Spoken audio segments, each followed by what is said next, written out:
vēl joprojām turpinu skaļi domāt.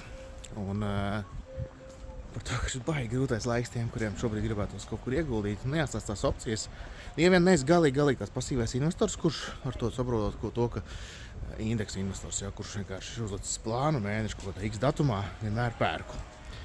Bet tur arī varētu parunāt par to, ja mēs skatāmies kaut kādu ilgāku termiņu. Bet, iepriekš tas viss ir strādājis, tagad mēs uz to paļaujamies un ejam uz priekšu. Bet tiem, kas tā aktīvāk, vajag grūti, tā grūtā sajūta tad, gribās jau, lai tā nauda strādā, vai ne? Gribās, lai nauda strādā, lai viņi nestāv vienkārši kontā. Bet tikai tāpēc šobrīd viņi ieguldīt, lai nauda strādā un ieraudzīt mīnusus pēc tam. Arī tās iespējas, kur viņas meklēt. Tur atkal katram individuāli jāsas. Mēs tieši vakardien investoru kluba tieši saistē ar kolēģi Jānu par to daudz runājām. Visticamāk jāsāk skatīties, tās aktīvāk jāsāk skatīties individuālās akcijas. Daudz variantu šķiet, ka nav. Arī tur, protams, nav nekādas garantijas, ka nebūs nekādi ne kritumi, ne samazinājumi.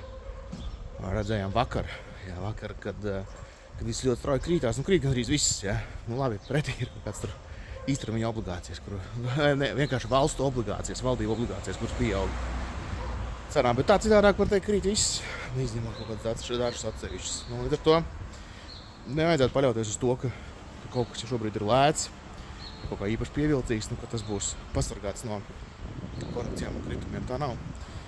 Bet izvēle šobrīd ļoti grūti. Īpaši ņemot vērā to, kas ir paredzēts uz priekšu, kādus ienesīgumus nākamajiem 10 gadiem sola, piemēram, Affiliate Research vai ko uzrāda BlackRock Capital Market Assumptions.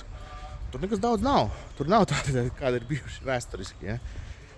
Nav arī negatīvi netiek prognozēti visam šim periodam vidējais. Bet vismaz uz pusi tā, kas ir redzēts ilgākā termiņā vēsturiski un vēl mazāk no tā, kas ir redzēts pēdējā 10 gadiem. Un ka tikai nesnāk vilšanās, kāpēc tur aiziem. Bet atkal tas tādas skaļās pārdomas to, ka, protams, nevienam nav viegli, ne? Vienkāršāk ir ne par ko nedomāt, vienkārši metam iekšā un skatāmies, kas būs. Bet tad ir jārēķina to stratēģiju, jāskatās, kā tur ir. Un ar šiem rezultātiem ir arī jāsadzīvo. Bet labāk jau būtu, protams, domāt uz priekšu. Un tas tā, skaļi domājot. Turpināt skaļi domāt par šiem izaicinošajiem laikiem.